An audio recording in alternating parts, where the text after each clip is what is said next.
Eh, Uno estima, a la hora de ministrar las escrituras, estima un tiempo determinado, que pueden ser 30 minutos, 40 minutos, y parece que a veces el Señor se pasa, es bromista el Señor, y, y a veces nos habla por más tiempo. Y recuerdo perfectamente a un chico joven, y estoy luchando por su nombre en este instante. Dice que estaba en el dintel de la ventana, si es que se llama dintel, porque conozco el dintel de la puerta, y escuchaba, ¿cómo se llamaba? Estaba sentado en el borde de la ventana mientras el apóstol Pablo, Eutico, ¿le gustó el nombre? Eutico. El tema es que Eutico estaba atentamente escuchando al apóstol Pablo ministrar la palabra, pero el apóstol no ministraba una hora aparentemente, sino que se tomaba su tiempo. Y Lucas, quien escribe Hechos, indica que extendió la ministración aparentemente, intencionadamente, y eso significó que Eutico ya no dio más y se quedó dormido y cayó desde el balcón o del ventanal donde estaba hacia el piso, y Eutico se murió. Bueno, yo no quiero que ninguno se muera porque todos estamos en el primer piso, pero espero en el Señor que que ninguno de ustedes se me quede dormido. Eso es lo que estoy tratando de decir. Ninguno. Vamos a ir al libro de Marcos, capítulo 11, y del 1 al 11 está la importante entrada del Señor a Jerusalén, donde Él solicita que un burrito, un pollino, lo vayan a buscar los discípulos, y los discípulos inclusive pusieron sus mantos, y hay toda una historia muy hermosa. Eso es lo primero. A continuación, del versículo 12 al 14, está el acontecimiento de que Jesús maldice una higuera. A continuación, del 15 al 19, está la purificación del templo. Y posteriormente, lo que sale del 20 en adelante tiene estrecha relación. Yo quiero que ustedes me sigan en esto, por favor, para que lo logren entender. Lo que está escrito del 20 en adelante tiene estrecha relación con lo que el Señor hizo en los versículos 12 al 14 del mismo capítulo. ¿Me entendieron eso? ¿Me entendieron eso? Estoy escuchando al hermano Ángel que me dice sí. Lo que vamos a leer del 20 en adelante tiene estrecha relación con lo que indica entre el 12 y el 14 también. Entonces yo me voy a dar el gusto de leer el versículo 11 del capítulo 11. Síganme. 11. ¿Lo tienen conmigo? Y entró Jesús en Jerusalén y en el templo, y habiendo mirado alrededor todas las cosas, como ya anochecía, se fue a Betania con los 12. Al día siguiente, cuando salieron de Betania, el Señor tuvo hambre, y viendo de lejos una higuera que tenía hojas, fue a ver si tal vez hallaba en ella algo, pero cuando llegó a ella nada halló sino hojas. Pues, ojo, atención a este dato, pues no era tiempo de higos. Entonces Jesús dijo a la higuera: nunca jamás coma nadie fruto de ti. Y lo oyeron sus discípulos. Saltemos al número 20. Y pasando por la mañana, vieron que la higuera se había secado desde las raíces. Entonces Pedro, acercándose, le dijo: Maestro, mira, la higuera que maldijiste se ha secado. Respondiendo Jesús le dijo: tened fe en Dios, porque de cierto os digo que cualquiera que dijera a este monte: quítate y échate en el mar, y no dudar en su corazón, sino creyere que será hecho, lo que diga, le será hecho. Por tanto, os digo que todo lo que pidiereis orando, creed que lo recibiréis y os vendrá. Y cuando estéis orando, perdonad si tenéis algo contra alguno, para que también vuestro Padre que está en los cielos os perdone a vosotros vuestras ofensas. Porque si vosotros no perdonáis, tampoco vuestro Padre que está en los cielos os perdonará vuestras ofensas. No era tiempo de higos, Jesús tuvo hambre, aparentemente Jesús se molestó y simplemente declaró, confesó, decretó y dijo, nadie más coma de ti.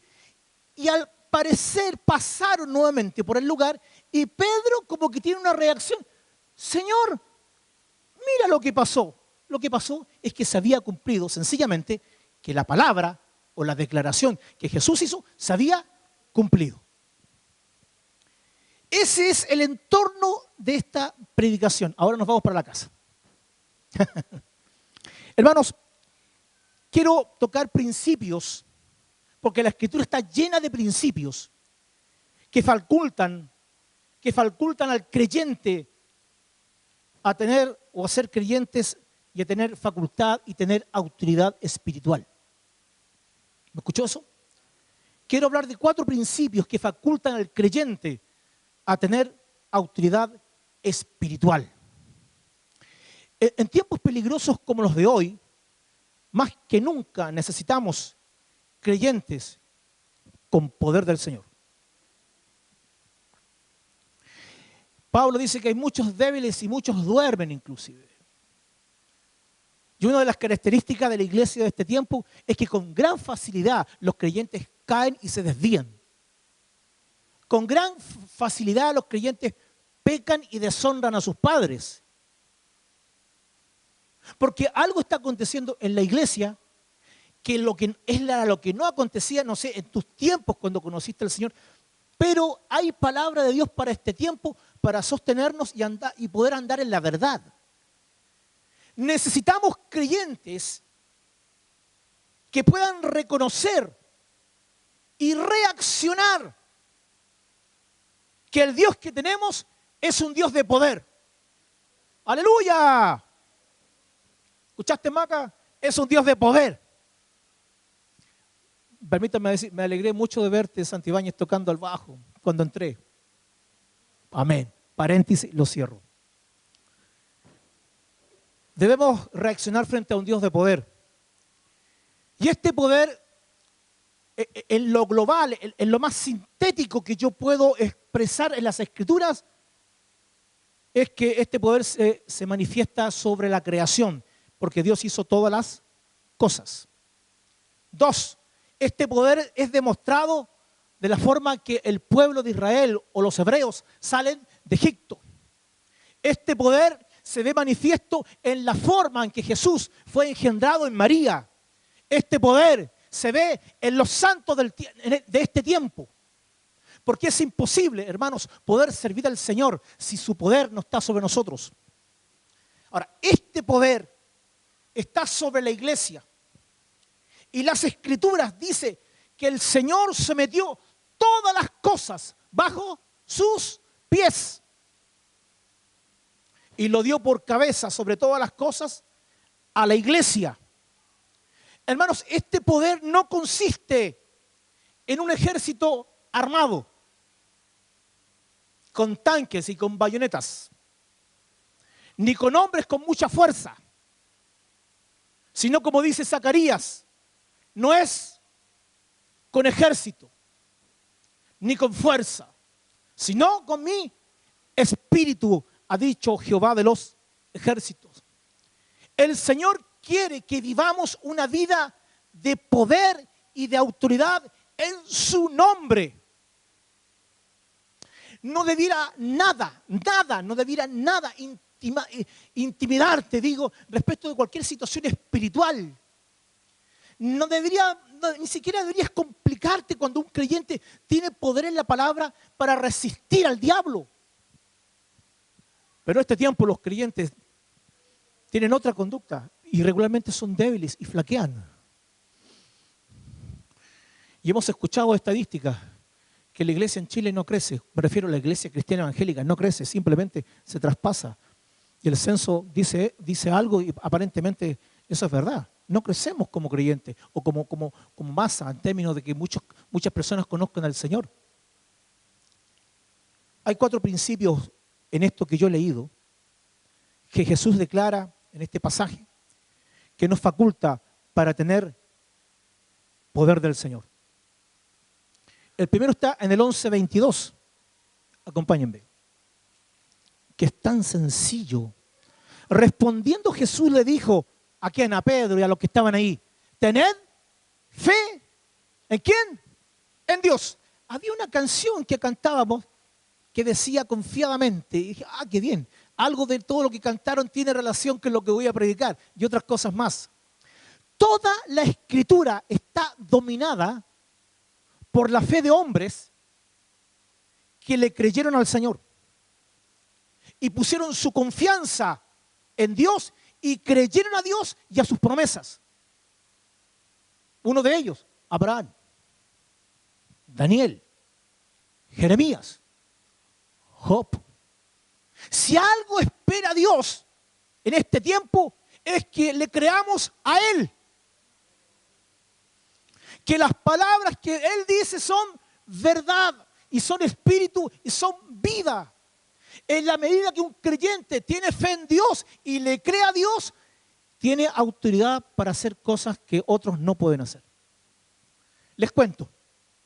Tendría 14, 15 años aproximadamente, porque ese fue el tiempo en que yo me convertí. Y en una vigilia de jóvenes,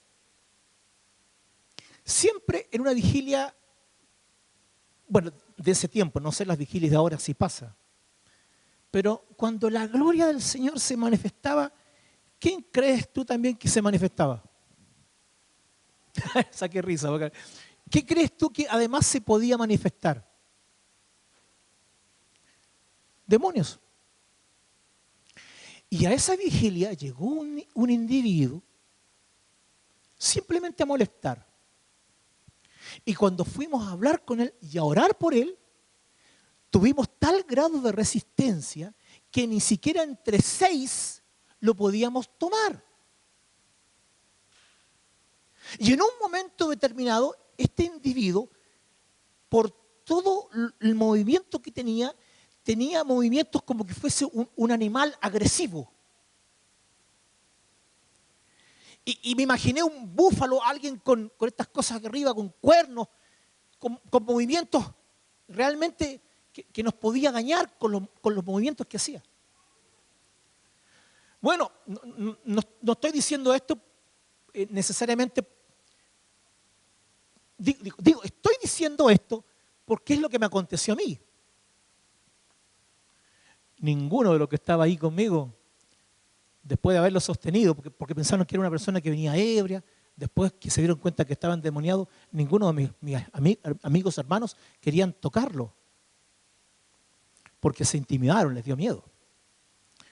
Y yo dije, a ver, Señor, si tú estás conmigo, simplemente te vas a glorificar. Lo sacamos al patio. ¿Y sabe lo que pasó con este tipo? Este tipo saltaba como que tuviera esos resortes en los pies y saltaba sobre nosotros. No lo podíamos pillar hasta que lo logré tomar, hermanos, y lo ungí en el nombre del Señor. Y desaté el demonio que estaba dentro de él, lo liberamos y este hombre quedó tranquilo. Fue mi primera experiencia liberando a un endemoniado sin tener nada de doctrina, no teniendo absolutamente nada, hermano Ángel, ¿me escuchaste? No tenía escuela dominical, a esa altura ni siquiera tenía tiempo de escuela dominical, simplemente una inspiración del Espíritu. Porque uno hace cosas porque aprende cómo hay que hacerlo. Y ese hombre fue liberado. Yo digo, ha pasado el tiempo, hermanos. Para que Dios haga cosas como esa y muchas más, tenemos que creerle a Dios. Hay una hermana en la iglesia que necesita un milagro respecto de su esposo que está postrado. Y estamos creyendo que Dios lo va a levantar. Está un hombre joven y está casi sepultado, acostado, hay que lavarlo, hay que hacerle de todo. Y un hombre joven que no tiene más de 50 años. Si le creemos a Dios, Dios ve desde los cielos que sus hijos creen. Principio número 1 para vivir vidas realmente de autoridad es tener fe en Dios. Si algo espera el Señor es eso. Vamos a Hebreos 11:6. Examinemos con algo de detención esto. Pero sin fe es imposible. ¿A cuánto, no sé quién decía anteriormente, a cuántos de nosotros no ha tenido el agua hasta el cuello? Y parece como que la fe está haciendo glu glu. O pasas por complicaciones y tu fe no es levantada. Algo está aconteciendo que todo está moralmente por el piso.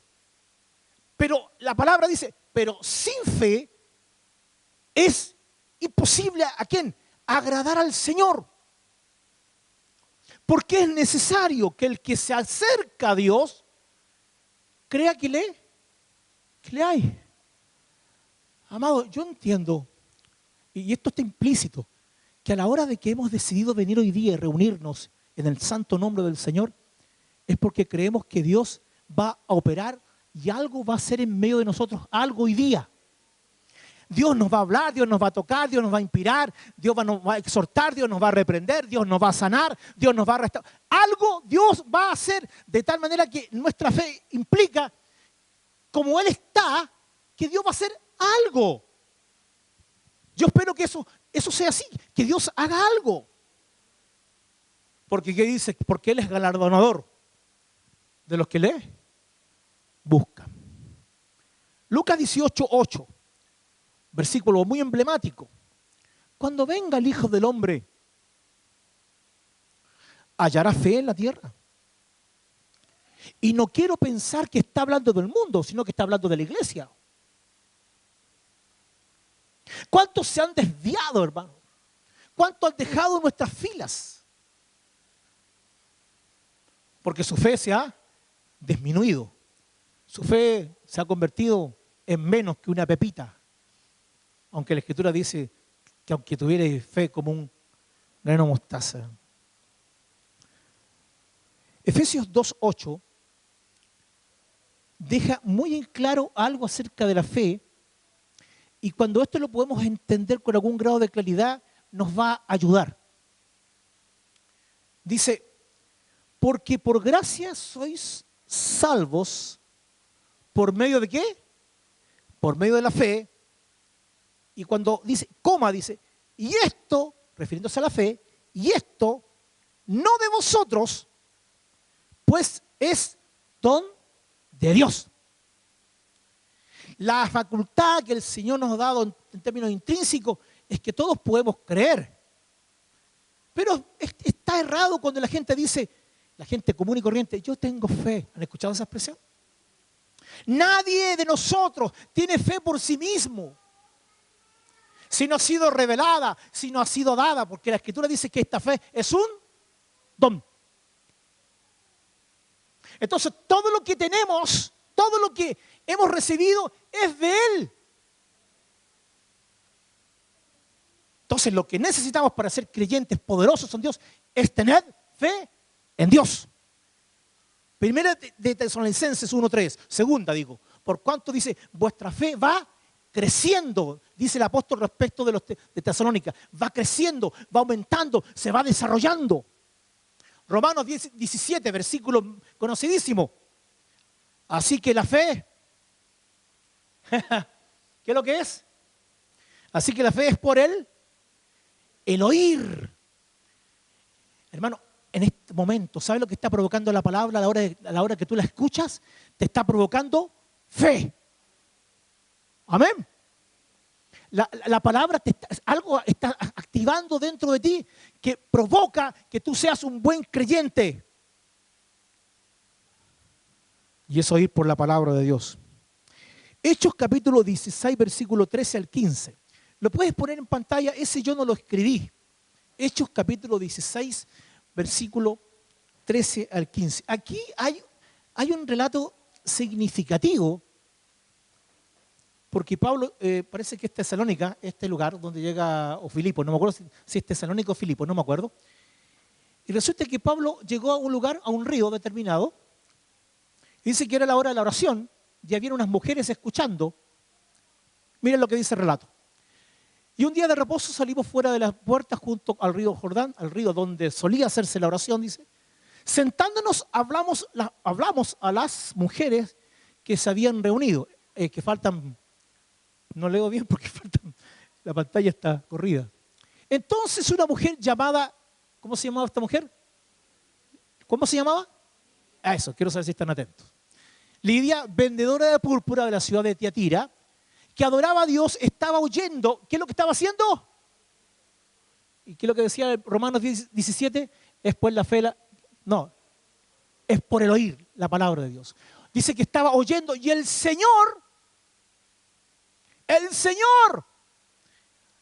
abrió el corazón de ella. Y cuando la Escritura habla del corazón puntualmente, está hablando del entendimiento. Por lo general, cuando Pablo usa la palabra corazón, está hablando del entendimiento. Abrió el corazón, abrió el entendimiento de ella para que estuviese atenta a lo que Pablo decía. Y posteriormente Lidia lo invitó a comer a casa y inclusive fue una de las mujeres que más Dios dio para la obra del Señor a continuación en términos económicos, porque era una mujer emprendedora. Es decir, era una empresaria. Es que la palabra, hermanos, puede provocar cambios sobrenaturales. Amén. Segundo principio. Primero, tener fe en Dios. Segundo, está en el 11:24 de Marcos. 11:24. Por tanto, os digo que todo lo que pidiereis, ¿qué dice? Todo lo que pidiereis orando, amén. Todo lo que pidiereis orando, creed que lo recibiréis y os vendrá. Segundo principio, la oración. Si un creyente no pasa por tiempos y procesos de oración constante, difícilmente ese creyente va a ser un creyente estable, desarrollado, en vías de desarrollo. Hace unos días atrás, una hermana de la congregación puso en el WhatsApp, nosotros tenemos un WhatsApp iglesia. Eso se puede. Y dijo, ¿sabe? Recibí noticias por parte del pastor Sergio de Villablanca, ¿cómo se llama su apellido? Garrido, de que José Antonio está viviendo un momento muy complejo en este instante. En ese momento eran las 2 o 3 de la mañana para él, y nosotros eran como las 3 o 4 de la tarde, y él requiere que oremos inmediatamente. Porque dice que los demonios se manifestaron en aquel lugar y estaban muy preocupados respecto de sus hijos. ¿Sabe lo que provocó eso a mi espíritu? Tener que detenerme en lo que estaba haciendo y me tuve que poner a orar inmediatamente y empecé a hablar en lenguas e interceder por José. Porque la oración, hermano, puede provocar cambios. La oración en el creyente debe ser constante. Tesalonicenses dice que esta debe ser sin cesar. Respecto de Jesús, dice que en aquellos días el Señor se fue al monte a orar y pasó la noche, dice, entera orando a Dios. Y hubieron varios episodios con Jesús. Y el último, ¿se acuerdan del Getsemaní? Donde inclusive ellos titubearon y se quedaron dormidos cada vez que Jesús apareció en el escenario, porque no habían podido velar. Los cultos más disminuidos de cualquier congregación son los cultos de oración. La oración debe ser pan de cada día. Los hermanos en Jerusalén oraban. Miren lo que dice el 1:14. Hechos 1:14. Y hagamos el paréntesis. Aún no era depositada sobre la iglesia la llenura del Espíritu. Aún no hablaban en lenguas. Y algo ya se había provocado en medio de ellos. Miren lo que dice el 1:14. Todos estos perseveraban unánimes en oración y ruego. Y si tú examinas el capítulo 2, el 3, el 4, el 5, el 6, el 7, el 8, estaban siempre orando. Cuando Pedro fue desatado y fue liberado de la cárcel, dice la Escritura que la iglesia estaba orando. Jesús mismo dijo, el mismo Señor dijo que para sanar a un endemoniado en determinado, dice, terminó diciendo, este género no sale si no es con oración y ayuno. La oración nos transforma. Alguien que ora no es el mismo después. Algo acontece en nuestro interior cuando nos inclinamos, nos arrodillamos o buscamos a Dios en silencio o estamos aquí cuando oramos. Pero cuando hay gente, y yo lo veo a veces, y es una cosa como que me sale fuego por la cara o por los ojos, no sé, pero yo siento que estoy como cuando el Señor entra al templo y quiere aniquilarlos a todos. Cuando estamos en un culto al Señor, y no estoy hablando del tema que tiene relación con los niños, no guarda relación con eso, tiene que ver con la actitud del creyente a la hora de estar en el culto. Porque estoy hablando de la oración. La verdad que lamentablemente ofende a mi Señor. ¿Sabe que cuando los musulmanes se inclinan ante Alá, cuando los budistas tienen que hacer sus oraciones, lo hacen en serio? Cuando vamos a orar juntos, oramos todos. Y aún más, si no oras, guarda silencio. Reverencia para aquellos que lo están haciendo. La oración nos transforma. La oración nos hace poderosos. La oración nos hace ser hombres y mujeres llenos del Espíritu. La oración nos hace sensibles. Nada sustituye a la oración. No le puedes venir a decir a otro hermano, ora tú, porque Dios quiere escucharte a ti. Pablo exhorta diciendo, quiero pues que todos los hombres oren en todo lugar, levantando manos santas, sin ira y sin contienda. En otras expresiones del apóstol Pablo dice, perseverad en la oración, velando en ella con acción de gracias. Por lo general, ¿cuándo es cuando más oramos? O estamos enfermos. Cuando el niño se cayó o se rompió algo. Cuando hay problemas económicos. Cuando hay una situación familiar. Pero ¿por qué no orar por los perdidos? ¿Por qué no orar por los misioneros? ¿Por qué no orar por los políticos corruptos? ¿Por qué no orar por el alcalde de la ciudad? ¿Por qué no orar por aquel que recoge la basura todos los días por fuera de mi casa? ¿Por qué no? ¿Quién me dice que no? Cada vez que Jesús oró, hubieron milagros. ¿Cuánto oras para que tu vida sea una vida poderosa en las manos de Dios? Tercer principio, está en el 11:25. Y cuando estéis orando, perdonad si tenéis algo contra alguno, para que también vuestro Padre que está en los cielos os perdone a vosotros vuestras ofensas. Porque si vosotros no perdonáis, tampoco vuestro Padre que está en los cielos os perdonará vuestras ofensas. Una de las palabras de Jesús en la cruz, estando crucificado, fue decir, Padre, perdónalos, porque no saben lo que hacen. Aquí hay una acción que el Señor tiene que hacer entre nosotros y en esto nadie queda fuera. Bueno, los otros puntos tampoco. Pero este tiene carácter casi de fundamental. Las Escrituras dicen, porque si perdonáis a los hombres sus ofensas, os perdonará también a vosotros vuestro Padre Celestial. Es decir, que en la medida que yo te perdono, hermano, Dios me perdona. Es decir, esto está condicionado. Si yo te perdono, si tú me perdonas, Dios te perdona. Es decir, que si tú no perdonas, ¿qué saco por conclusión? Dios no te perdona. Entonces, en ese instante, cuando retenemos el perdón, caemos en un estado de estar atados.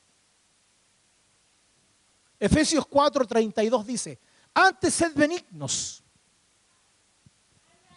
unos con otros, misericordiosos, perdonándoos unos a otros, como Dios os perdonó a vosotros en Cristo. ¿Cuántos de ustedes han experimentado el perdón de otro? ¿A quién le está sonando? Le vamos a perdonar. ¿Cuántos de nosotros ha tenido experiencia de tener que pedir perdón? ¿Alguien alguna vez ha pedido perdón acá? No al Señor, sino que a otro. Levante la mano, a ver, quiero saber si han pedido perdón alguna vez. Ya, hay algunos que no han pedido perdón. Ay, sí, ya. No los perdono si no levantan la mano. Sería ilógico decir eso. El tema es el siguiente. Muchas veces hemos perdonado. La pregunta es, ¿cuántas veces hemos ido a perdonar? Parece que aparentemente es más fácil pedir perdón. Algo acontece en nuestro interior que el Señor provoca y vamos y pedimos perdón. Me equivoqué, hermano, te ofendí, perdóname, porque este se siente atado. Pero ¿cuántas veces ese que ha sido el agresor, el que ha sido ofendido, no se levanta en el Señor para perdonar a aquel que le ofendió? Colosenses dice 3:13, soportándonos nuevamente unos a otros. Esto tiene que ver, hermanos, con una cuestión de relación entre nosotros. Esto tiene carácter de transversal. Somos hermanos. Parece que el Señor sabe que nosotros íbamos a tener problemas. Parece porque el Señor todo lo sabe. Si en la casa a veces tenemos problemas, con mayor razón podríamos tenerla con los hermanos. ¿Y sabe cuándo se nota eso? Cuando pasamos varias horas juntos o días juntos. Ahí se nota. Y nos acusamos y nos damos cuenta que tenemos mal carácter. ¿Y por qué no hiciste? Y empiezan las complicaciones. Soportándonos unos a otros. ¿Qué cuesta eso? ¿O me cuesta a mí solamente soportar a los hermanos? No, ustedes son tan santos que ustedes los soportan. Se pasaron. Unos a otros. Y perdonándonos unos a otros. Pero aquí agrega el apóstol, si alguno tuviere queja contra otro, de la manera que Cristo os perdonó, así también hacedlo vosotros. ¿Quién de nosotros a veces no tiene internamente algo que le incomoda respecto del hermano, o no? Hermano, estamos hablando de cosas espirituales que nos atan y que no podemos tener vidas victoriosas. Y podemos hablar de muchas personas. Este hermano, y hacemos comentarios que no debemos hacerlo ni siquiera en los pasillos, ni con otros. Dice aquí, si alguno de ustedes tiene una complicación, una queja contra otro, de la manera que Cristo os perdonó, así también hacedlo vosotros. Lo correcto sería que vayas, converses con el hermano y te pongas en la buena con tu hermano. O en palabra del apóstol, en la medida que puedas, mantente en paz con todos los hombres. Aleluya. Yo viví una complicación hace 1 año y medio con alguien. Yo también estoy expuesto. Y después de un tiempo, pero de no haber hecho nada, hay alguien que no me saludó más. Y yo me sentía ofendido. Y agresivo la persona. Yo lo notaba, agresivo. No se hagan ninguna idea de quién es porque ustedes no lo conocen. ¿Ya? Para que no estén pensando, ¿quién será? ¿Quién será? El pecado hace eso, ¿no? ¿Quién será? ¿Y saben qué? De un momento a otro de orar al Señor. Y a mí me costaba poder ir donde Él también y decir, ¿qué te pasó? Me costaba mucho, porque yo no había hecho nada. Y nuevamente me saluda y me da la mano. Me dice, hola pastor. Para mí fue como un refrigerio a mi alma y algo se provocó en mi interior. Y me ha saludado varias veces que ocasionalmente nos vemos. ¿Sabe qué provoca eso en la esfera espiritual? Liberación, hermanos. A mi espíritu, como también al espíritu de mi hermano. Escuche lo siguiente, y en esto, si se quiere asustar, asústese con lo que voy a decir. ¿Sabe lo que provoca la falta de perdón? Aumenta la presión sanguínea.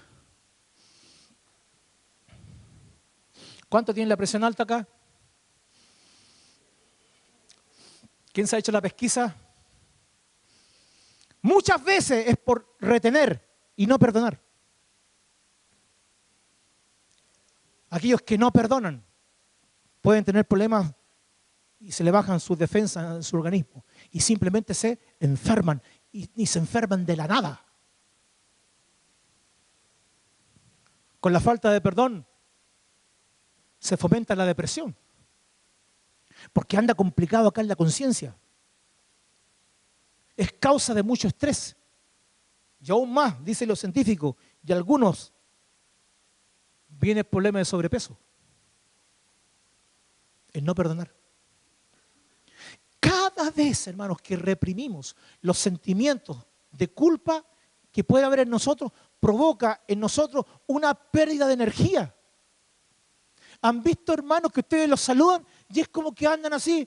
Sí, como que andan enfermos, como andan como sonámbulos. ¿Cómo estás, hermano? Es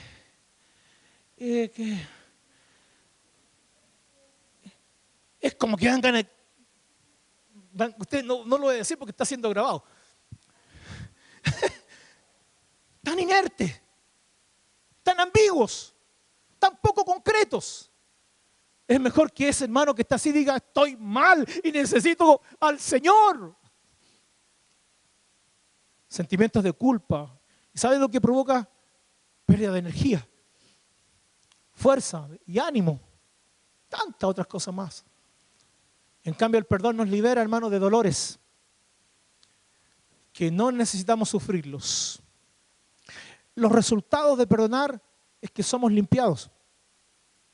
Cuando perdonamos a otro que nos ofendió, los sentimientos de culpa son borrados.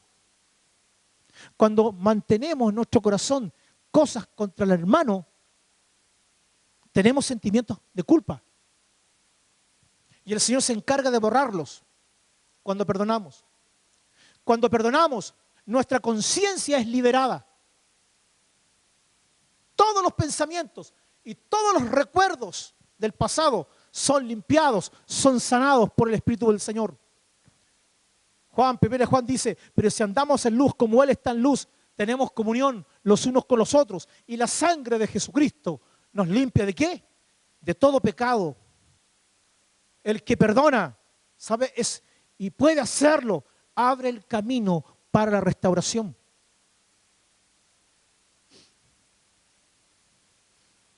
Yo creo que todos ustedes han experimentado eso.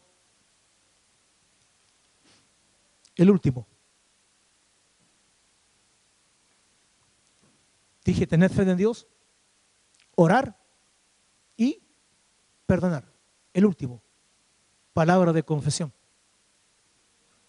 Examinen conmigo el capítulo 11 nuevamente. Vamos al versículo 14. Si tienes tu Biblia o está en la pantalla, mejor. Entonces Jesús, ¿qué dice después?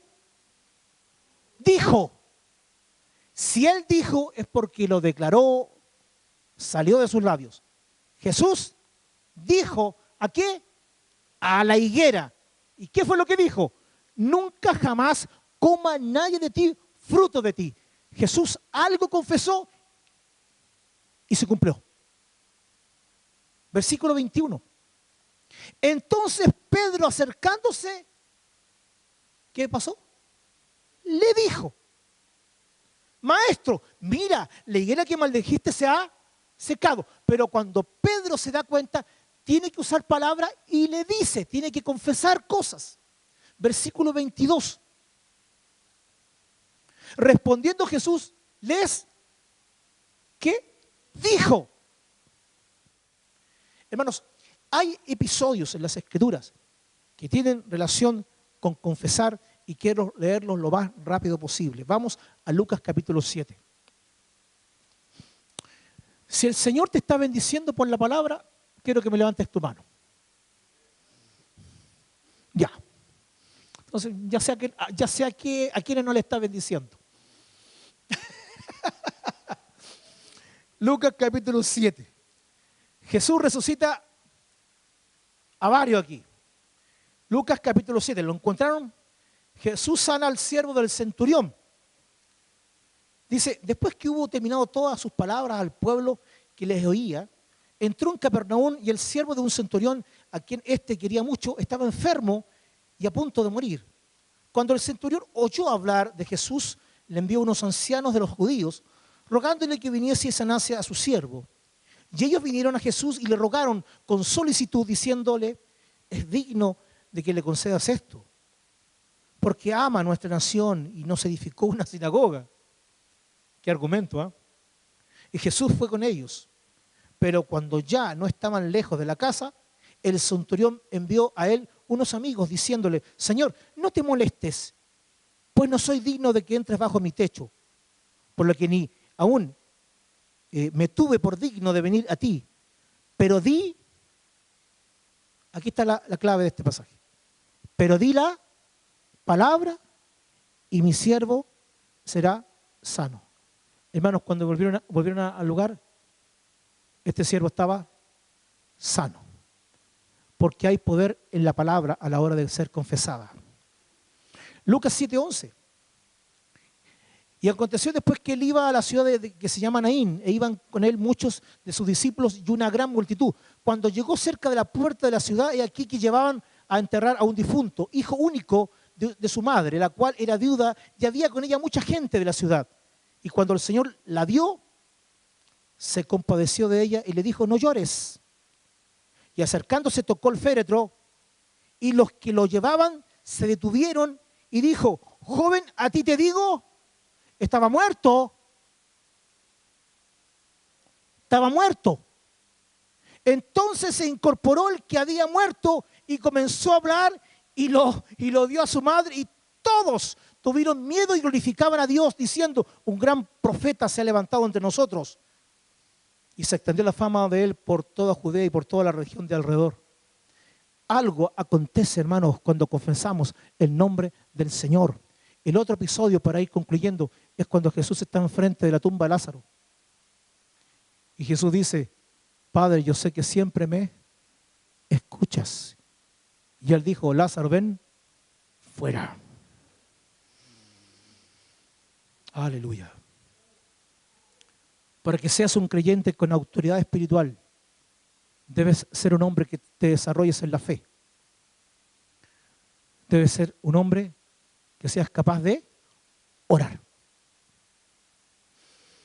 Si eres capaz de orar un tiempo determinado por día, vas a hacer muchas cosas para Dios y tu vida va a ser exitosa en el Señor. Es que la iglesia no ora. Y la iglesia tiene ciertas complicaciones al interior donde necesita ser restaurada en el perdón. Por eso, más que nunca, tenemos que confesar que Jesús es el Señor para gloria de Dios Padre. Y habiendo dicho esto, clamó a gran voz.